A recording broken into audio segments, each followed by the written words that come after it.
Tonight's going to be a little different. I'm going to do just a straight demo of a new traffic trick that you can do on your blogs. And then I've got a bunch of questions from the past 2 weeks that didn't get to answer no questions last week because we had such a long long session last Monday. I didn't have time to do questions that I'd have gotten the replay forms and emails, so I got quite a few questions to go through. Before we start with all of that, I want to thank everybody for coming to the call tonight. This is my weekly Here to Help You webinar. I do these calls once a week on Monday evenings. Usually come on here and do some sort of a presentation or a demo, and if I happen to have a guest, they'll speak. I hadn't had a guest in a while, but I do these calls just for you guys, just to show you a little something. Hopefully you'll learn a little something from the presentation or the demo, something that will help you in your online business in some way. There's rarely ever anything for sale on these calls. These calls are just training question answer sessions. And like I said, I do these calls for you guys just to give you a chance once a week to come on here and watch a demo or presentation, learn a little something, get your questions answered. Then if you guys have any questions, I'll try to answer those here on the spot if we can. With that said, what we're going to do tonight is I've got a demonstration of a neat little traffic trick that you can do with your blog that I thought was pertinent for tonight, since this week my friend James Sides and Steve Haas are releasing a new WordPress plugin for driving traffic to your websites called Contest Viper. You guys probably seen the email about that earlier today. You can actually use this little traffic trick I'm going to show you with that if you want to. Now, I don't have any demos of that set up using Contest Viper. I just got it installed just a couple of hours ago, and I haven't had a chance to set up a contest with it yet, so I can't demo one of those. But I can show you just generally how the setup works and explain to you how you can use it in your business. So what we're going to talk about tonight in this demo is a RSS trick that you can do with your blogs, where you have a hidden RSS feed that actually will get indexed by the search engines, and when somebody clicks on one of the links in the RSS feed, that it will actually redirect to any page you want it to, whether it be an opt-in page or an offer that you're promoting, CPA offer, whatever it might be. Again, I mentioned that this would be perfect to do with the Contest Viper plugin, but like I said, I don't have a demo of that set up to show you how to do that. Okay, this is my demo test blog that I experiment with plugins on. It doesn't have any content on it. As you can see, if you look over here to the left, you see I have installed Contest Viper on it. I haven't played with it yet, but it is on here, and I'm hoping to get to play with that some tonight or tomorrow. Set up a contest or something with it and see how well it does as far as driving traffic. But what I want to talk to you about tonight is a way that you can create a hidden RSS feed that will only be picked up by the RSS directories and then indexed by the search engines, because the RSS directories are constantly indexed by Google and the other search engines, and the content that you put there ranks really high depending on what you're posting in your posts. So to get started, there's a couple of plugins that you're going to need. So we'll go to the plugin section and install those plugins. I'm going to show you which ones, and I'll have, with this week's demo, I'll actually have a PDF that goes along with it that has the links and everything in it, so you don't have to worry about writing all this down tonight. But the first one you want to install is Quick Page Post Redirect. So that's the first one you want to get. You just want to go to plugins, add new, and then in the search thing, type in Quick Page Post Redirect, and it's page post, all one word.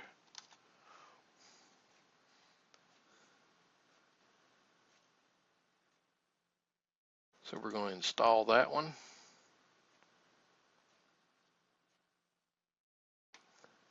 And then we're going to activate it.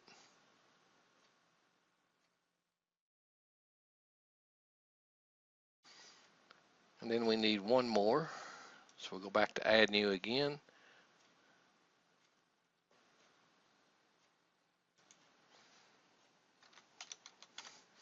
This one's called Ultimate Category Excludes. These are both free plugins, or excluder, not excludes. It should be the very first one you see here. Just click install now.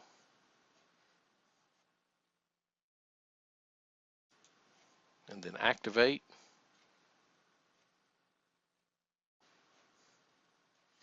So now we have the quick page post redirect plugin installed and then the ultimate category excluder. So the first thing we want to do is go to post and then down to categories. And if this is your typical brand new installed blog, you probably have one called uncategorized here. I usually just rename that to general. So that's what this originally started out as, is the uncategorized. You want to create a new category, and you can name this category anything. It really doesn't matter. Just for the hopes of sometime in the near future using it for contests, I'll just put the word contests in here. So we'll put the same thing for the name and the slug. Of course, you know the slug is always lowercase. You click add new categories.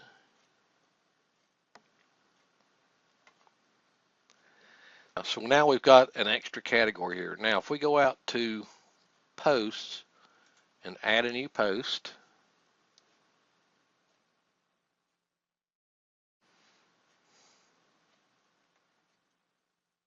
you'll notice we have some extra options down here below our post. But just to show you what this does, I'm not going to use the plugins to start with, just to show you what it does. And I've got a little blurb here to copy into this, so I have a little bit of content. It's actually a part of my EULA that I use for software. And we're going to select the contest category for it to be in. So we'll click publish.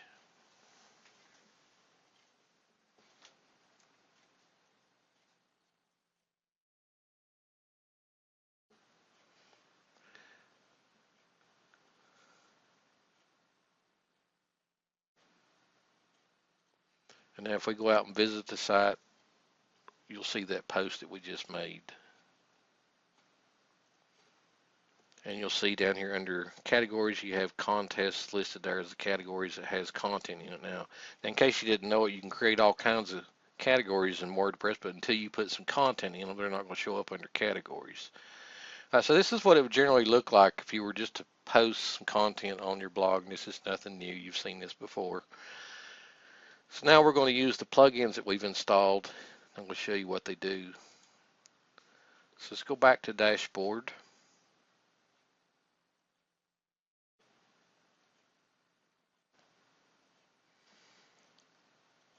We're going to go to settings and then category exclusion.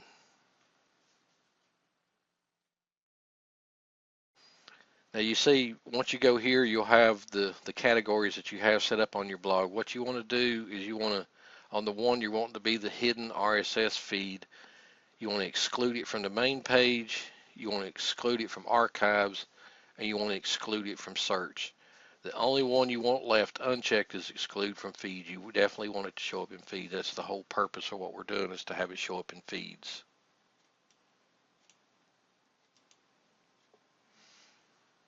So we'll click on update. So now if we go back out to the main site, you'll see that the post has disappeared. And under categories, well, it's actually showing categories. It's not supposed to be showing that.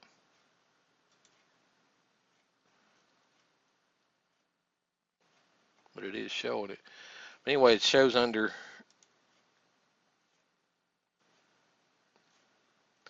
it shows that there's no post here. Even if you click on the category, it shows that there's nothing in there. So now if we go back to the dashboard again, and we go to this post that we just made,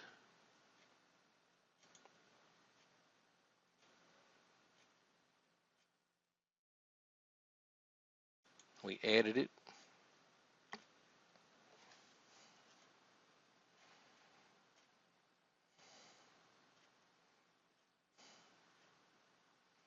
Wait for it to load up here. And this time if we select make redirect active and then enter a URL here, I'm just going to put Google in here for right now.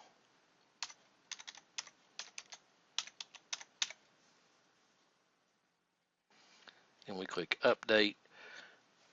Now what that will do is when it generates the RSS feed that we're going to submit to FeedBurner here in a little bit, this will actually show up in FeedBurner as a redirectable link. So we're going to create a second post here.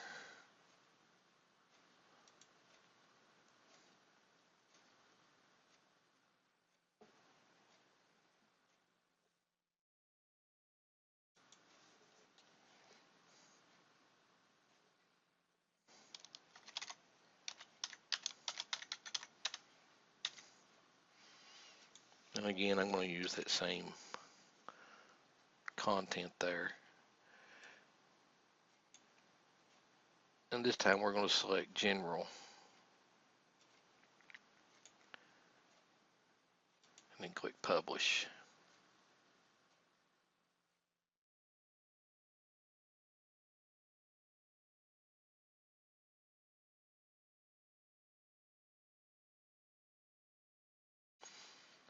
Alright, so now we actually have two posts on our blog, but only one of them is going to be visible to the public. So we go back out to the main site.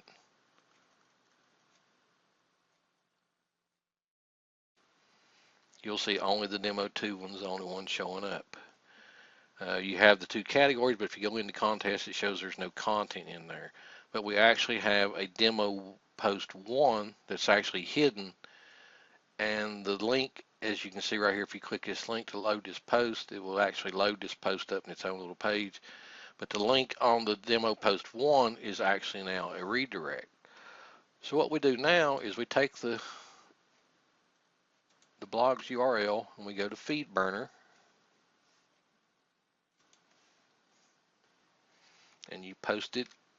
First off, you have to set up a FeedBurner account. If you don't have one, they're free. They don't cost you anything. Just enter the blog URL and just click next.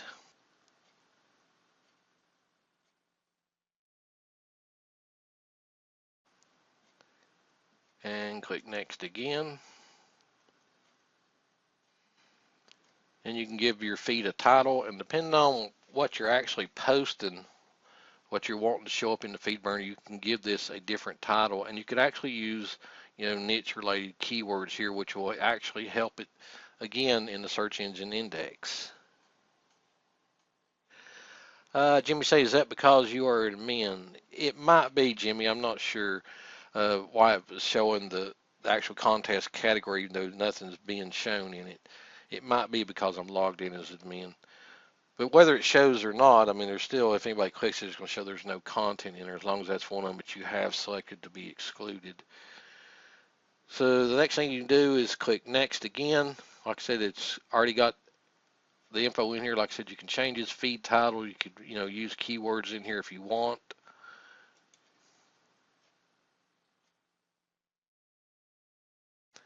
Then the next step, it wants you to go through some other setup stats and stuff. You can just click next and skip all out.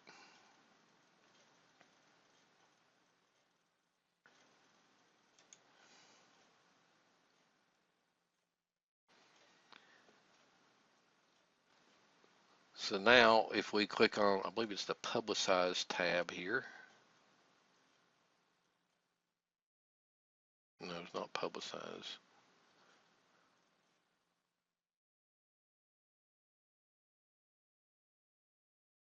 I believe it's this little button right here to see the feed. Right. Okay, so you click the little RSS icon to actually show the feed that you just created. So now it shows both of these feeds in the FeedBurner RSS feed that we just set up. And if we were to click this one, it would go back to the blog. We'll open up in a new tab just so I can show you that.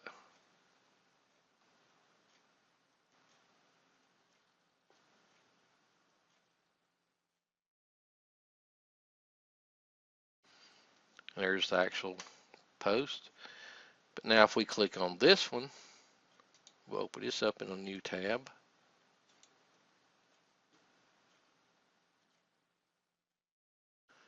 You see that it actually redirected to Google just like I told it to. But the key factor here, if we go back to the RSS feed itself that's being shown on FeedBurner, it actually has our post title and it has the content that we put in here, the little bit of blurb of content that they pick up. So this is a good chance for you to use, promotions. You can actually have, like I said, you can have this link to, an opt-in page, a CPA offer, any kind of offer that you're promoting. And again, like I said, in the case of the Contest Viper, you could actually have this linked to one of your contests. So you have a chance here to have, a good headline that you can put keywords in, and then you got a good little description, because this is what we actually put in the post, and that's what FeedBurner's picking up is what we put in the actual post. So you can actually have, a good little description. I just got some default text in here about my EULA that I use for software, but I think you see the point that I'm trying to make here. You could actually have a really good link to, a good indexable link out here on the internet that will automatically get picked up by the search engines and be indexed. Now, of course, you'd want to not do something as silly as what I've done here. You'd want to put some thought into it. But this is an excellent way to get some excellent free targeted traffic that you don't have to do anything for. All you have to do is just set up this FeedBurner link once you've set it up, and then just make a few posts over on your blog, and once you do, they get automatically updated over here on FeedBurner. They can take it to the next step by taking your FeedBurner RSS feed and submitting it to some RSS directories to get it to spread even further. But just having it just on FeedBurner itself, it will get picked up by the search engines and by some of the other RSS directories. Some of the other RSS directories scan FeedBurner as well. So this is, a great little traffic trick that you can use with your RSS feed. And if you go back to your blog, like I said, all you see on the blog is just what you want the average reader to see. You don't see the promotional posts that you've made. But over on your RSS feed, the actual links are in here, and if they were to click on one of the promotional posts that you made, it actually would redirect them to the offer that whatever it is you're wanting to send them to. Like I said, it could be an opt-in page or any other offer that you want. Like I said, this is a perfect little trick to use with the contest plugin that I've sent out a link about today. This would be a great way to get some extra traffic to one of the contests if you set that up. But this doesn't take long, and like I said, this is something you could do on all of your blogs. You can have a hidden RSS feed and have FeedBurner picking up on them. Now, the one thing you do want to be careful with is you might not want to put all of your categories on this feed because it would get diluted, because I think they only show 5, maybe 10 of your last post over here on FeedBurner. So you might not want to have all of your categories on this feed that you're submitting to FeedBurner. You probably want to limit it to just 1 or 2, maybe 3 categories at the most. 2 would probably be optimal. Above 2, you run the risk of, if you post very much in the other categories, of your promotional posts being scrolled off the page and nobody's seeing them. Now, there's another thing you can do with this FeedBurner option, and I'm not sure exactly where you find it. Yeah, right here it is. Under Publicize, you can go to Email Subscriptions, and you can activate email subscriptions, and they'll actually give you an opt-in form code that you can post over on your blog, so that people that come to your blog could actually subscribe to your RSS feed. And then every time you post something that gets submitted to FeedBurner, they'll actually get an email, and the email they get will have the actual subject of whatever title you make of your post. So again, depending on what kind of titles you give your post, whether they're attention grabbing themselves, you have a chance of picking up people through the email that subscribe to your RSS feed. So, that's a neat little traffic trick. It doesn't take long to do, as you see with me explaining every bit of it. It took us every bit of 20 minutes to set that up. And that's with me explaining every bit of it. And all you have to do is just, as you make posts, just make sure that occasionally you put one in this hidden RSS feed that's a promotional post, and then your feed that's over on FeedBurner will have good content in it, plus it'll have promotional posts, sprinkled throughout it to help you get a little more traffic to your offers. Pretty neat, huh? The reason why you're hiding it, Patricia, is you don't want all the promotional posts to be out on the front of your blog. You're trying to get people to come to your blog for your content, not for your promotions. So what you're wanting to do with this is get traffic to the promotions. You can send out the blog links, to your email subscriber list, that you've got a contest. And depending on, how much promoting you do from your blog, actually, how much this will actually help you. If you've got a blog set up for affiliate reviews, or like in the case of using that contest plugin, if you're doing, several different contests and different niches, you wouldn't want, all of that to be shown to the public on the blog when they come to your blog, because that's the first thing that turns people off if they go to your blog, see that you've put up a blog just to drive traffic to promotions. But this is a way for you to be able to have promotions on your blog, and your blog still look good and clean with content to the people that visit your blog. But then on the RSS feed, you got a chance of picking up good search engine traffic just on the keywords and the titles that you use for your promotional post. And again, like I said, if you have a post on there that you want, your list subscribers to read, you can send them the link to it. You can send them the link to that post. It's just another way of keeping your blog looking clean, but still monetizing it at the same point to where it's not obvious to people that you've set up a blog just to market offers. So I guess it's the simple explanation of why you'd want to do that. Okay, you guys have any questions about the little demo I gave you there? Does that seem pretty straightforward? On this week's replay, I'll give you a PDF that has the steps in it, and then the two plugins that you need to install. Like I said, it's really simple to set up. You've seen it. I did it in less than 20 minutes, created 2 posts, set up the feed and everything. Again, you can take that RSS feed from FeedBurner and submit it to some RSS directories yourself and get even more traffic from it.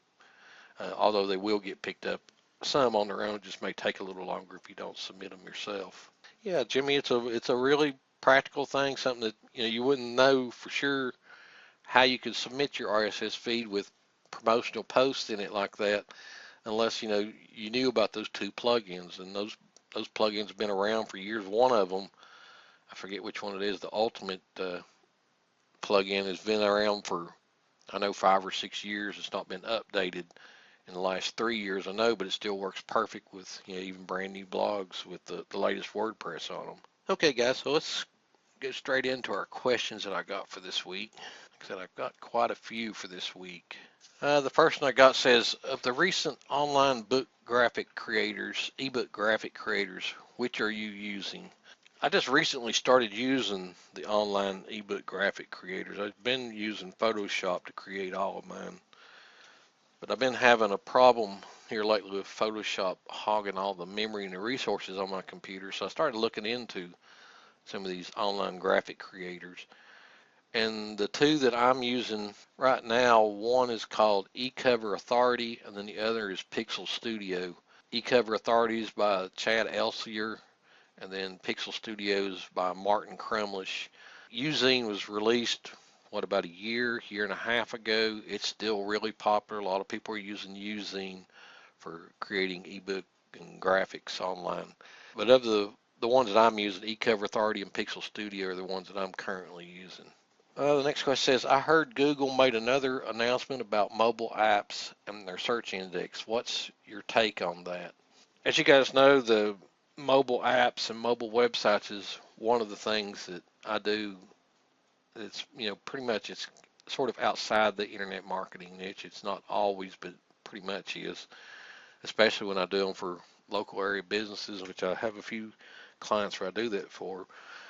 But if you remember, in April this year, Google made an announcement that they were going to start favoring websites that had a mobile optimized website over any other website in their index with search results. And they also hinted at anybody that had their website converted into a mobile app that they were going to start polling their Google Play Market, and any of those apps that were actually linked to websites, they were going to actually start indexing the content inside those apps. And last week they made it official that they are definitely moving forward with that, and that websites that have a mobile app that link to the pages on the website from inside the app, those are going to be favored over others, even if you have a mobile optimized site. If you have an app that's created for the website that links to the pages on your website, they're going to favor that over a mobile optimized site. So Google has made it really clear that they want all websites to be mobile optimized, and there's good reason for that. I mean, if you'll notice now on the Google page, the main Google page now, it's been there for a while, but not many people have paid attention to it. But there's now an actual voice search that you can use on there, and people are using that with their smartphones and their tablets. That they're not even typing in their searches; they're just speaking it into their microphone, and Google's picking up on that and doing their searches with that. Most of their traffic now is coming from smartphones and tablets, so that's another reason why they're making this change into favoring the mobile optimized sites and the sites that have apps built around the website. So the mobile, they called it Mobile Geddon back in April when it was first launched.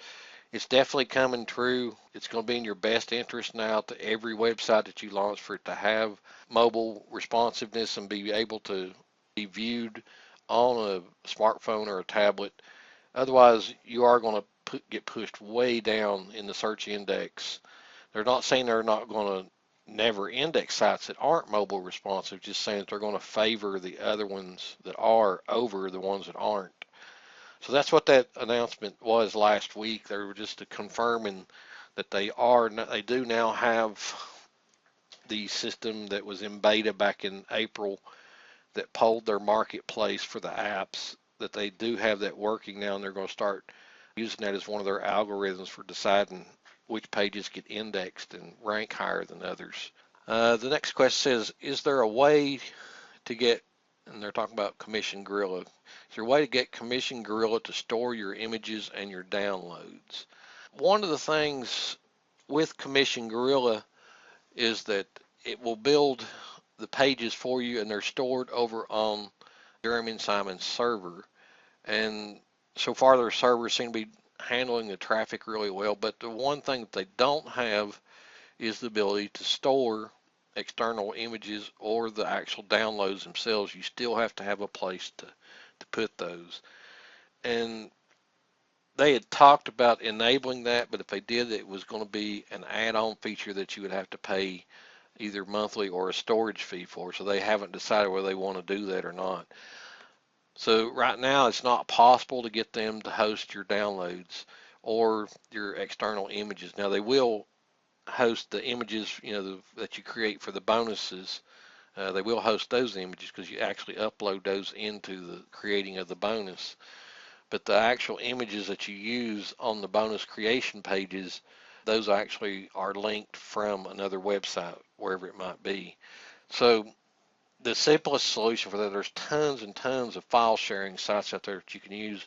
Mediafire is one of the best ones to use. Now, the only aggravating thing about these file sharing sites is a lot of them, they will actually display ads on the pages when somebody goes to click one of the download links and it loads up one of their pages for the download. It'll actually show ads to them.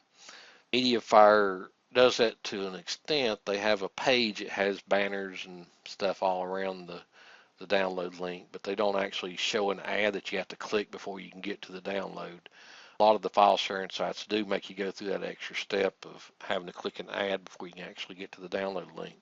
But Mediafire is one of the good ones, and Mediafire also has an upgraded account that you can get, and it's just $49 for a year, and they give you 150 gigabytes, I believe it is. It's either 100 gigabytes or 150 gigabytes of storage space where it's direct download links to where they never even see the Mediafire website.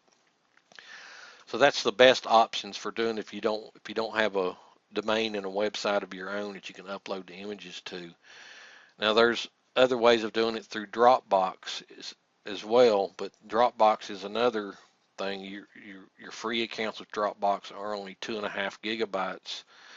You can get an upgraded Dropbox account that's bigger, but still Dropbox is be a little bit expensive after a while. The third alternative, and this is the one I like and one I recommend to everybody, is to get an Amazon S3 account and just upload your images and your downloads to there. Amazon S3 is dirt cheap, folks, for the amount of storage that you get, and then the traffic. It's just extremely cheap.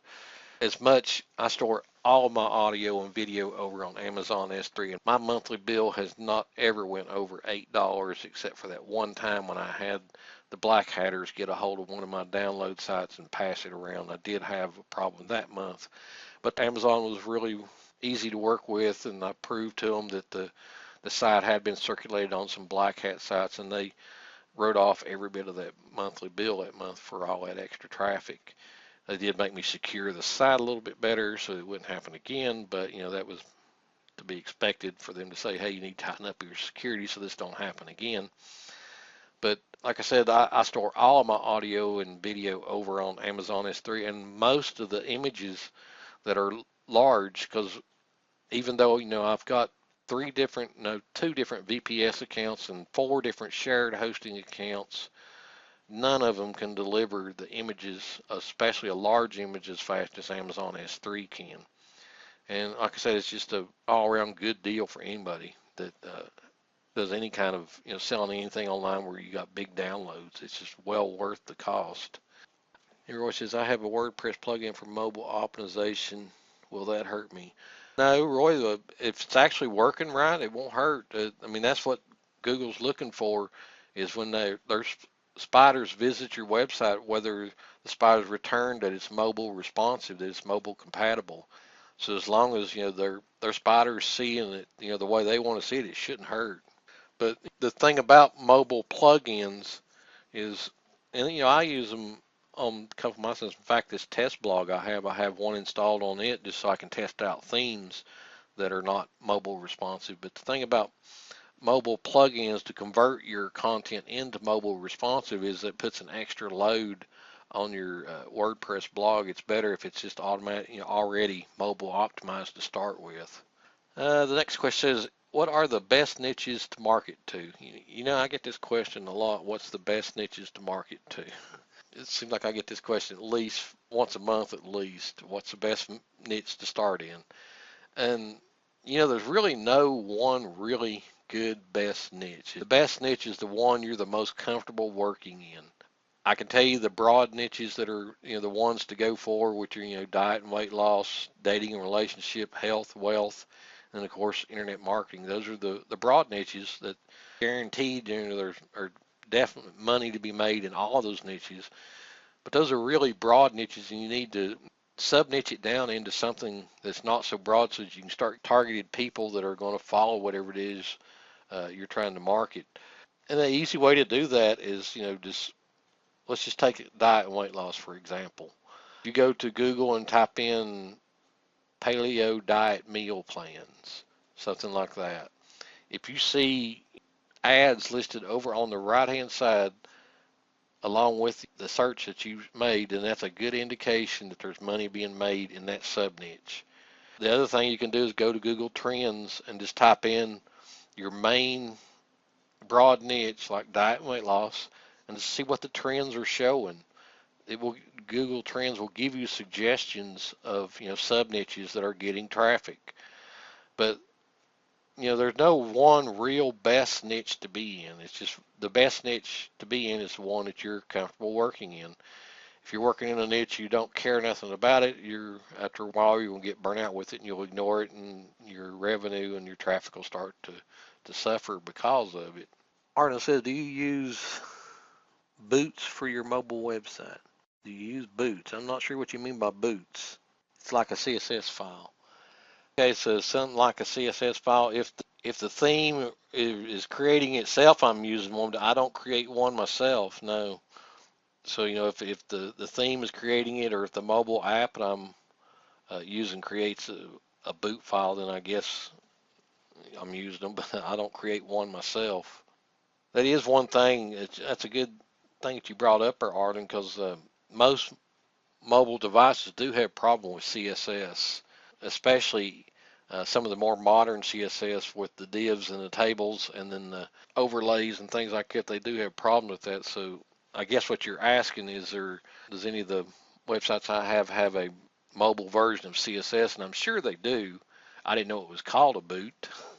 Arden says, I see a lot of people selling a boot to put on the main site. It makes it mobile friendly. Okay, I'll have to look into that and see what exactly it is you're asking about there. I've never heard that term before, boot. Okay, the next question says, how often should you email your list? This is another one I get on a regular basis too, especially when I do a training on email marketing in some way. It just depends on what you built your list for, how often you should email it. Obviously, there's some niches that can bear getting more emails per day or per week than other niches. And there's some niches that, the topic of, is something that requires daily emails. In general, though, you definitely want to stay in contact with your mailing list, even if it's not in, an online or internet marketing or MLM list, whatever it might be. You definitely want to stay in contact with your list and not let them forget about you by sending, an email at least, couple, 3 times a month, just to keep them seeing your name in the inbox, so that when you send out something that you definitely want them to pay attention to, that they ignore you, because if they see your name on some sort of a consistent basis, you got a better chance of them opening your emails. But it really just depends on what you built your list for and what the topic is of the list, how often you should email them. In general, with online marketing, internet marketing, and MLM, network marketing, that type of mailing list, you can get by with sending out more emails per week as you can into any of the other non-online marketing or internet marketing related niches. Generally, the other niches outside of IM and Make Money Online, they don't tolerate getting constant emails, or 2 or 3 emails a day, as opposed to an internet marketing list that, if you trained your list to expect 2 or 3 emails a day from you, that's what they tend to expect from you. But the other non-IM niche lists, they don't take too well to that. So, you're better off to use email sparingly with them. But again, you definitely want to stay in contact with them. Don't let them forget about you. You don't want to be one of these people that just emails every 2 or 3 months, because they'll forget all about you and wonder, who is this person? Why am I getting emails from them?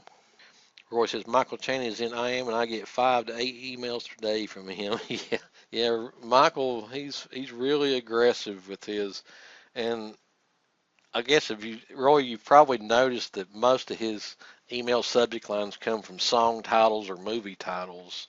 He kind of manipulates song titles and movie titles for his email subject lines, which I guess works. I've never tried that myself, but that's what he seems to do, is manipulate song and movie titles for his subject lines.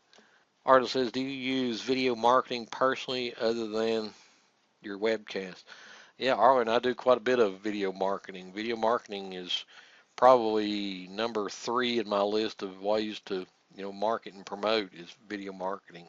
I have 4, maybe 5 different YouTube accounts right now.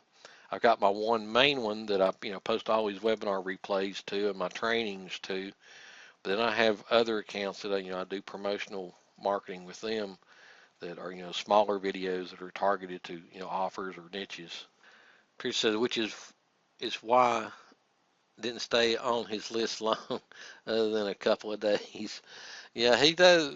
I guess you're talking about Michael. He does send out a lot of email, that's for sure. And I don't open every one of them either. Every once in a while, he'll send out one that catches my attention, but I don't open every one of them either.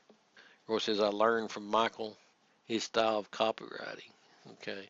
He does have a good copywriting style in his messages. Ones that I do open and read, he does a really good job of holding people's attention in his emails. I don't particularly care for the way he formats his email though. And I listened to him talk about that, the way he formats the email. If you ever notice, they're only like 150 characters wide, not 150 characters, but 150 pixels or so wide, which means they're only about 20 to 30 characters per line. And it's just a long, skinny email. And the reason why he does that, he says that most people are checking email with their smartphones, and a narrow email like it displays better on a smartphone than a regular email.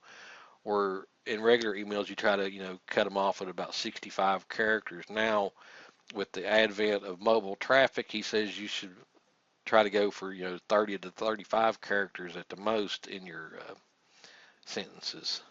Arnold says, where do you come up with good subject lines to use to get them opened? The best thing I can tell you about the subject lines, Arlen, is to ask a question. Those seem to get opened the most is when you ask a question. If you can use some sort of a provocative statement in your email subject line, that'll help. If you can introduce, intrigue or mystery into the subject line, that'll help it get opened. But one of the absolute best things I've seen is to ask a question. If you can ask a question, people that relate to that question will open your email for sure. The next question was about the rebrandable traffic that I talked about last week, and wants to know how it's working out for me. Actually, I haven't had a chance to go back and load any more campaigns into rebrandable traffic. I've had several things I had to get caught up on this past week, some projects that are getting behind. In fact, I spent most of the weekend working on the SWR group project. Got really far along with that this past weekend, so I haven't had a chance to go back and send any more traffic through rebrandable traffic to really give you a result on it. I will let you all know though once I do load some more campaigns into it and get some results from it, how well it does. I do know the campaign that I set in it didn't do as well as I'd hoped it would, but it was cheap traffic, so I did get a few opt-ins out of it. I think I ended up with 6 or 7 opt-ins out of that 1,000 visitors that they sent, which is not really that good, but then again, the page I was sending them to, I didn't know what kind of conversions to expect from it either, so it may have been, the normal for that. I didn't send a solo ad to it, so I don't know for sure how much it should have gotten. But I haven't had a chance to go back and load any more campaigns, and when I do, I'll let you guys know, because it is good cheap traffic, and if they actually are doing what they're saying they're doing, they're sending you traffic spillovers from the sites they had listed on their main page, then it'd be a really good bargain. But like I said, at this point, I can't recommend it because I don't have enough results to recommend it. Arnold says, you touched on offline marketing.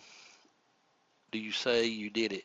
Yeah, I do some offline marketing. I don't do as much as I used to, Arlen.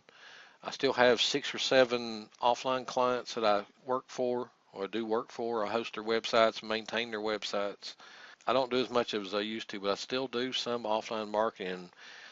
I'm hoping to get into more of it this next year, especially now that Google has made it official that mobile is what they're looking for, because there's just tons and tons and tons of offline businesses that do not have mobile ready websites.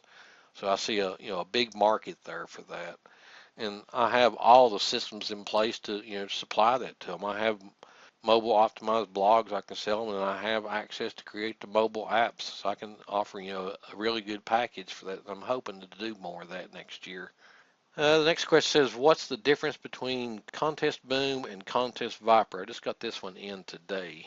Contest Boom is a software as a service app that Martin Krumlish released a while back. I can't remember how long ago it's been. It's been a few months. But it does the same thing as what Contest Viper does, except that it's a software as a service, which means it's actually a website that you log into and you create the contest pages. Whereas Contest Viper is actually a WordPress plugin that is located on your websites, and you have full control of it. They do basically the same exact thing. In fact, comparing the features between the two, there's very little difference between the features. The biggest thing is one's hosted by Martin's servers, and you have to log into his servers to be able to create the contest, whereas Contest Viper, you just log into your WordPress backend and create them. That's the biggest difference, is the actual platform that they're on. The next question is, are you using VSL, which is video sales letters, and would you recommend it? I've looked at the video sales letter offer, and in fact, it's closing out tonight, folks. After tonight, it's going to another increase in price. It's not going to close out till you can't get it. It's going to go up to another price increase after midnight tonight, I think. I'm not sure if it's Eastern time or Pacific time, what time it actually is. It looks like it's a really good offer as far as creating video sales letters. I didn't get it, and the only reason I didn't get it is because I have another account that will actually let me do the same exact thing. So I didn't see the need of me buying something else when I already had something else that's working doing the same exact thing. If you don't have anything to create video sales letters, well then, it's probably worth getting. I can't say that I recommend it because I don't actually have it myself, and I didn't promote it because I didn't have it myself. I won't promote anything that I don't have myself. But that's the only reason I didn't get it, because I already had something that does that. It looks like it does a really good job. If it does what it says on the sales page, I've not heard any negativity about it, other than one of the reviewers found a couple of things that he didn't like about it, but I'm sure they're working on those things. But as far as recommending it, I can't actually recommend that specific program product itself because I don't have it myself to make a recommendation of it. But I do recommend that you have something like that, because video sales letters are extremely popular. People do like video sales letters. If you list any product for sale over on ClickBank, that is the preferred method over on ClickBank, is a video sales letter.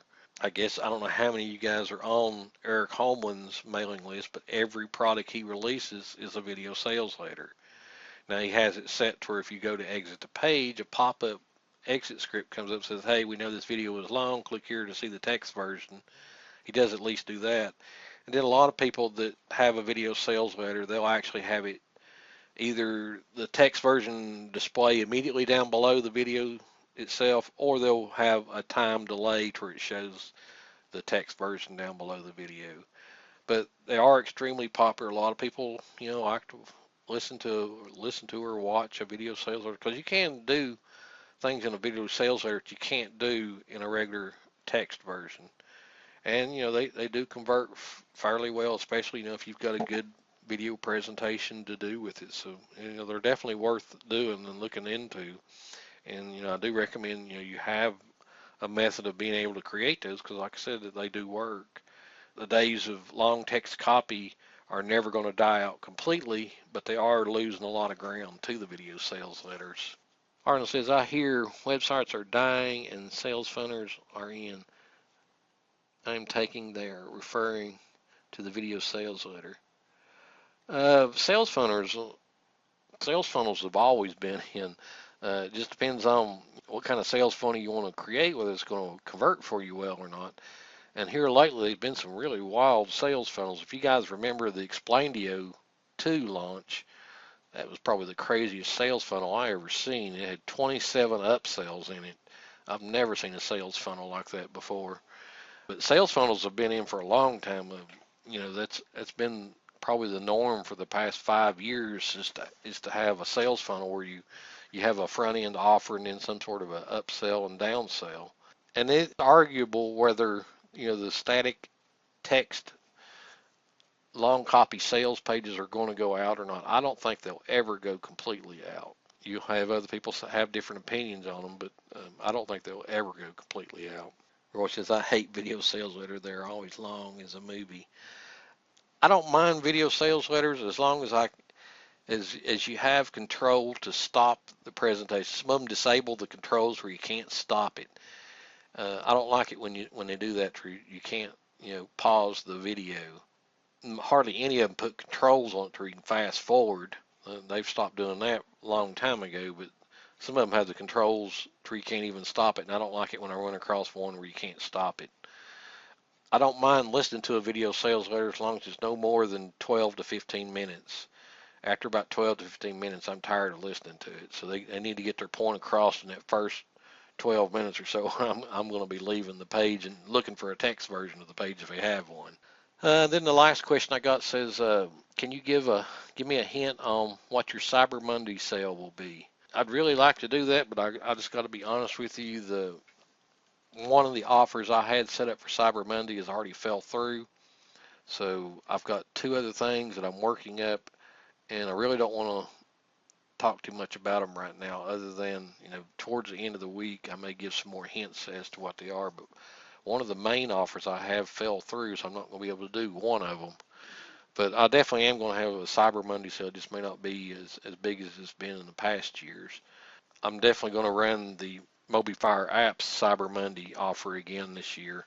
So you can look for that. I will tell you that much. I'm going to enable it again for 24 hours on Cyber Monday. And speaking of that, I don't know if any of you guys are subscribed to MobiFire Apps or not, but I finally got Apps Moment to enable version 2 of their interface over on my website. Initially, they sent out an email so they were going to give it to all of us white label resellers, but then they wanted us to pay an extra fee for it in the accounts that we set up in it. And I went back and forth with Maxim on that and finally got him to agree to not do that. So you guys that are in MobiFire Apps, Wednesday of this week, I'm going to be enabling that version 2 of their interface on the website, and it won't be an extra charge like Maxim wanted me to charge. So that is something to look forward to. And again, like I said, that is one thing I will be offering on the Cyber Monday sale, is that 1 year access for a discounted rate. Okay, that was all the questions that I got, guys. I knew we had quite a few, and it would take a little while to go through them, so I'm glad we got through those finally. So now we're caught up with the questions. All right, you guys have any other questions for me live on the call tonight about the training or anything we went over or anything else on your mind? We're running right at an hour now, so I don't want to keep you too long, but if you have a question, I definitely want to try and answer it for you if I possibly can. Deb says those without controls, I've been able to stop them just by clicking on the player window. Yeah, most of them you can do that, but then some of them, Deb, they have it set to where you can't do that. And I really hate it when you run across those video sales letters where they have that disabled too. Not many of them are like that, but you run across one every now and then where you can't even stop it at all. And I really hate those when I come across those. Hey, Deb, I got a question for you. You're one of the people that like the chat in this web conference because you could resize the font. Do you like this conference room better than the one we'd been using? I know that was one of the biggest complaints I had about the other conference room was that you couldn't resize the font. Okay, I was just curious, but I just happened to think about that when I seen your name pop up. I remember you were one of the people that asked about that, if there was any way resizing the fonts in Meeting Burner. And guys, let me say this again. I sent this out in the email today. I don't know why Meeting Burner is still sending out those notices about the call through their link. I don't know why they're sending. I'm going to look into to see why they're doing that. I hope it didn't send people over there tonight because we weren't there, obviously. The calls will be at this link I sent out in the email. If you want to bookmark that link, I'm finally taking Wall's advice and redirecting that one permanent link to whatever software I'm using. Wall told me to do that months ago, and I said I was going to do it, and I forgot about it. So now that's what I'm going to do is if I should change to a different web conference software, which I hope I don't have to, you'll be able to go to that one link and it'll redirect to the conference software that we're using. So that link you went to tonight, you can bookmark that. That's the one that we will be using. Arnold says, you ever try Google Plus? I have several Google Plus accounts. Are you asking about Google Hangouts? Possibly not Google Plus. Okay, for the webinar, yeah, Google Hangouts. Yeah, I've tried Google Hangouts a couple of times, and it's kind of cumbersome to use, and there's a delay in it. Now, I don't know whether it's my computer or my internet connection or what it is, but there's like a 30 to 45-second delay in it. So if I'm asking questions and I'm expecting a response, it's kind of hard to follow sometimes. But I've got several webinar systems that use the Google Hangouts. I've got Webinar Fusion Pro that uses Google Hangouts. I've got several WordPress plugins that use Google Hangouts. and not one of them have I got to work exactly right the way it's supposed to. One of the problems I have with Google Hangouts is the actual chat room. People like to be able to chat amongst each other, and getting that to work with Google Hangouts is a real pain with some of them. I've got some that work really well with it, but again, there's like a 30, 45-second delay in it. And like I said, I don't know if it's my computer causing it or if it's my internet connection. One of the two, or maybe both, causes that delay, and it's aggravating to deal with. You kind of have to get into a rhythm with your presentation when you've got to figure on a delay like that. Lib says, no, it's not you. I've heard lots of presenters complain about the Google Hangout delay. Yeah, okay. Well, I've heard other people talk about it too, but I didn't know if it was as bad for them as it is for me. For me, 30 to 45 seconds is a long delay. 45 seconds is nearly a minute. And then you have people that have problems with the Google Hangouts too. They come in, they don't see the live feed, and you have to explain to them how to get the live feed going. So, that happens quite a bit with Google Hangouts. Have you ever tried GoToWebinar? Yeah, I've tried GoToWebinar, and I like GoToWebinar because it's rock solid. It's probably one of the most stable conference softwares there is out there. But the biggest complaint I got about GoToWebinar is the chat feature. There is no live chat in it where people can interact with each other and see other people's questions. I tried several different ways to have that going with GoToWebinar, but could never get nothing that was satisfactory. But I like their software. Their software is great. The other thing I didn't like about GoToWebinar, it's not something I do a lot, and also Meeting Burner had this same problem, was actually playing a video. You can't play a video through GoToWebinar without jumping through a bunch of hoops and setting up a bunch of crazy connections with your sound card and having duplex enabled and that kind of thing. But as far as the actual software itself, it's probably the most stable that's out there. It's just it's not really, in my opinion, designed for internet marketers. It's designed for people that want to have conferences amongst business executives. That's what they cater to. Okay, guys, so we're running right at an hour and 7 minutes. We've probably been an hour and 15 before, because we started before we actually started the recording. So I want to thank you guys for coming to the call tonight. Look for the replay probably again Friday of this week. We'll have the replay of the demo. I'll have a PDF to go along with the demo so you can follow it step by step if you want to do that. Look into doing what I showed tonight, because like I said, it doesn't take just a few minutes to set it up. And all you got to do is just make posts to your blog, and you get automatic, circulation out on the internet to websites that have authority that Google indexes and crawls often. So you have a really good chance of, getting some extra traffic from using that little traffic trick that I showed you tonight with the RSS. So appreciate you guys coming. If you have any questions, you know how to get a hold of me. Email. The replay form will have a form on it where you can send questions for next week. If you're on Facebook, you can catch me there. If you're on Skype, you can catch me there. But have a great week, folks, and thanks for coming.